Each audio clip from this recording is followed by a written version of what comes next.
ஒரு 10 லட்சத்துக்கு மேல 10 லட்சம் இருப்போம். அதனால வந்து ஐயா அவரு சொன்னாரு, நாங்க சரி ஐயா நம்மளுக்கு செய்வாரு என்ற ஒரு கோரிக்கைப்படி நாங்க எல்லாரும் தமிழர்கள் எல்லாரும் நாங்க ஐயாவை வர வச்சோம். ஆனா எங்களோட கோரிக்கை என்னன்னா, நாங்க பர்மனெண்ட் ஆகணும். எங்களுக்கு பர்மனெண்ட் ஆனா எங்களை மதிக்கணும். பாப்புலேஷன் யாரும் வந்து எங்களை மதிக்கல. நாங்க செய்யறது உங்களுக்கு ஊதியம் வருது ஐயா, எங்களுக்கு 7000 ரூபாய் சம்பளம் ஐயா. எங்க ஊதியத்துல வந்து நாங்க 7000 ரூபாய். எவ்வளவு நாளா நீங்க வேலை செய்யறீங்க? நான் 12 வருஷமா வேலை செய்யறேன் ஐயா. ஆனா என்னோட ஊதியம் என்னோட தொழிலாளர்னா 30 வருஷம் 40 வருஷம் சம்பளம் வாங்குறோம். இன்னைக்கு வந்து 12000 சம்பளம் தான் வாங்குறாங்க. 30 வருஷமா அவ்வளவுதான் ஐயா சம்பளம் வாங்குறாங்க. எல்லாரும் அமைதியா ஒவ்வொருத்தரா சொல்லுங்க. அந்த மாதிரி ஐயா.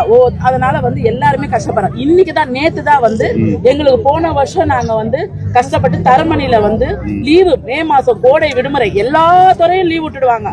ஆனா எங்க பசங்களுக்கு மட்டும் லீவே கிடையாது. நீங்க கேட்டா 300 நாள் வேலை திட்டத்துல தான் நீங்க வந்திருக்கீங்க அனு ஒரு அமைச்சர் சொன்னாரு. இல்ல ஐயா, சின்ன குழந்தைங்க எங்களால வர வைக்க முடியல ஐயா, பசங்க வரல, எங்களுக்கு சீடி போங்க, எல்லாருமே வருவாங்க. அந்த டைம்ல எங்களை பிள்ளைங்களை வச்சுன்னு பாத்துக்க முடியலையா. ஒரு பேரண்ட் கிட்ட போய் கேட்டா அதெல்லாம் அனுப்ப முடியாதுமா, உங்களுக்கு போய் நீங்க எங்கன்னா கேட்டுக்கோங்க அப்படின்னு சொல்லுவாங்க. சரி மேடம் ப்ளீஸ் மேடம் அப்படின்னு கெஞ்சி கூத்தாடும். இல்லம்மா அனுப்ப முடியாதுன்னு சொல்லுவாங்க. சரின்னு சொல்லிட்டு கொஞ்சம் வச்சு நாங்க எப்படியோ கஷ்டப்பட்டு இந்த வேலையை எங்களுக்கு ரொம்ப வாழ்வாதாரம் கஷ்டம் ஐயா. எங்க கஷ்டத்துக்காக தான் நாங்க இந்த வேலைக்கே வந்திருக்கோம். இன்னைக்கு எங்களோட 7000 சம்பளத்தை வச்சுக்கிட்டு நாங்க எவ்வளவு கஷ்டப்படும். 12000 ரூபாய் சம்பளம் ஐயா ஒரு டீச்சருக்கு. 12000 ரூபாய் சம்பளத்துல அந்த டீச்சர் 5000 ரூபாய் இங்கே கஷ்டப்பட்டு விட்டுட்டு போறாங்க. ஒரு அங்கன்வாடி மையத்துல எல்லாமே அந்த டீச்சர் வாங்கி போடணும் ஐயா.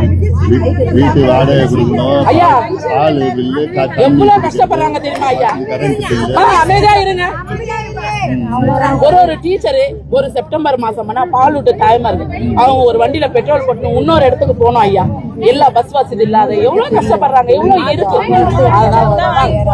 எடுக்கிறாங்க அவங்க தருவாங்க. அந்த மாதிரி கஷ்டப்படுறோம் ஐயா. எங்களுக்கு வாழ்வாதார பிரச்சனை வந்து 3 நாளா இருக்கணும்.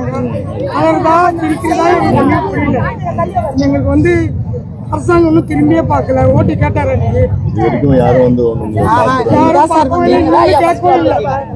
எதுவுமே கேட்கல.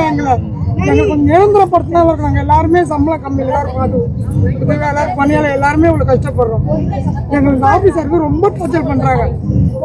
தரங்கன்னு தேசிய பசங்களாம் நேற்று மழை கடிச்சு வந்துட்டு அப்புறம் முன்னாடி வந்து ஹாஸ்பிட்டலுக்கு சேர்த்துட்டாங்க.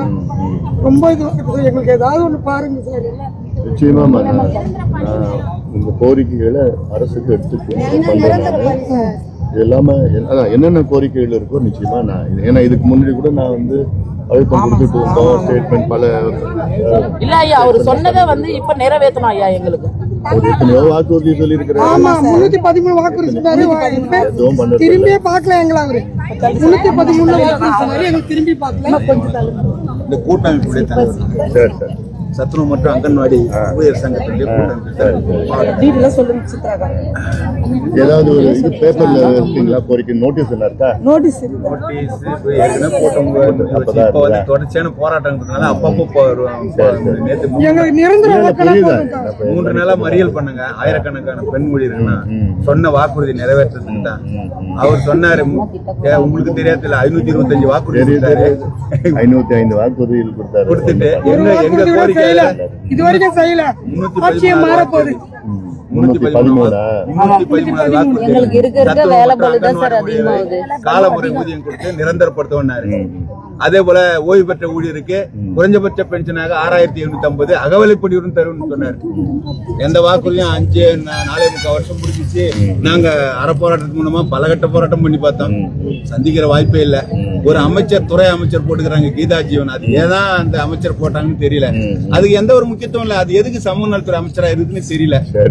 அந்த மாதிரி சூழ்நிலை எங்க துறைக்கு நிச்சயமா இது ஒவ்வொரு இதுவா நானும் தினம் செவிலியர்கள் போராடிட்டு இருக்காங்க, மருத்துவர்கள் போராடிட்டு இருக்காங்க, துப்புரவு பணியாளர் போராடிட்டு இருக்காங்க, நீங்க போராடிட்டு இருக்கீங்க, அங்கன்வாடி பணியாளர் போராடிட்டு இருக்கீங்க. ஐயா எங்களோட ஊதியம் எவ்வளவு கம்மி பாருங்க ஐயா. நிச்சயமா நியாயமா நீங்க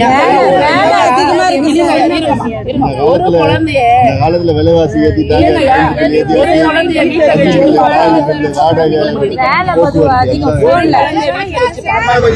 25 ஒரு மையத்துல இருக்குதுங்க ஐயா.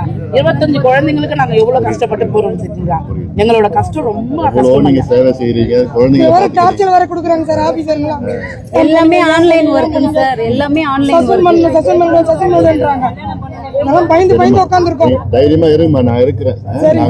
நான் மட்டும் இல்ல, நாங்கெல்லாம் இருக்கிறோம். அதனால நீங்க தைரியமா இருங்க. ஒரு இதை நாங்க அழுத்தம் கொடுக்கிறோம். 10 லட்சம் ஓட்டுங்க எங்களுக்கு.